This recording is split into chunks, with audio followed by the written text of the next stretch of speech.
Hey guys, today is Mark chapter 7. God, we need you today. Please meet us as we dive into your scriptures. One day, some Pharisees and teachers of religious law arrived from Jerusalem to see Jesus. They noticed that some of his disciples failed to follow the Jewish ritual of hand washing before eating. The Jews, especially the Pharisees, do not eat until they have poured water over their cupped hands as required by their ancient traditions. Similarly, they don't eat anything from the market until they immerse their hands in water. This is but one of many traditions they have clung to, such as their ceremonial washing of cups, pitchers, and kettles.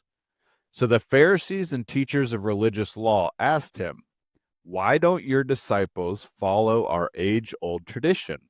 They eat without performing the hand washing ceremony."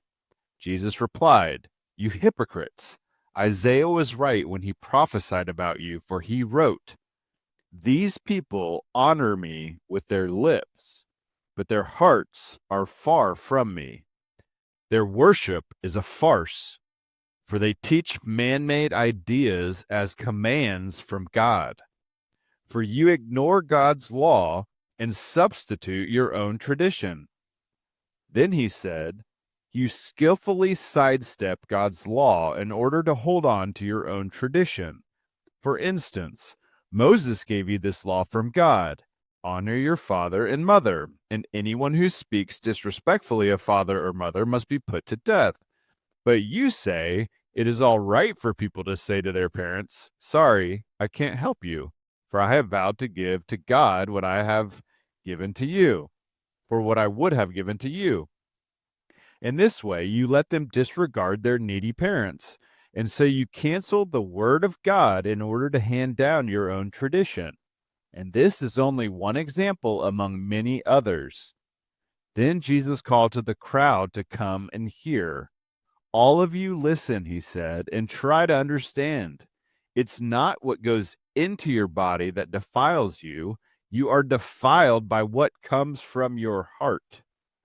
Then Jesus went into a house to get away from the crowd, and his disciples asked him what he meant by the parable he had just used. "Don't you understand either?" he asked. "Can't you see that the food you put into your body cannot defile you?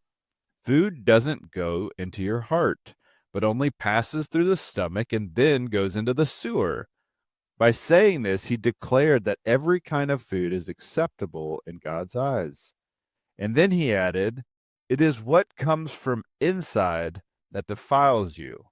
For from within, out of a person's heart, come evil thoughts, sexual immorality, theft, murder, adultery, greed, wickedness, deceit, lustful desires, envy, slander, pride, and foolishness. All these vile things come from within. They are what defile you." Then Jesus left Galilee and went north to the region of Tyre. He didn't want anyone to know which house he was staying in, but he couldn't keep it a secret. Right away, a woman who had heard about him came and fell at his feet. Her little girl was possessed by an evil spirit, and she begged him to cast out the demon from her daughter. Since she was a Gentile born in Syrian Phoenicia, Jesus told her, "First, I should feed the children, my own family, the Jews. It isn't right to take food from the children and throw it to the dogs."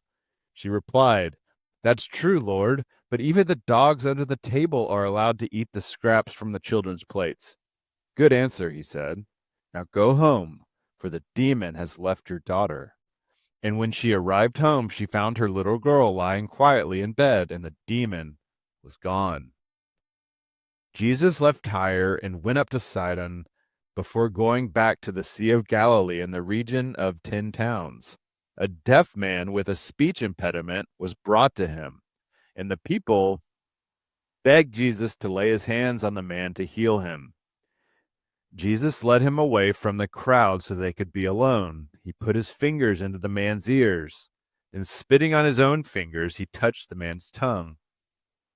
Looking up to heaven, he sighed and said, Epaphatha, which means be opened.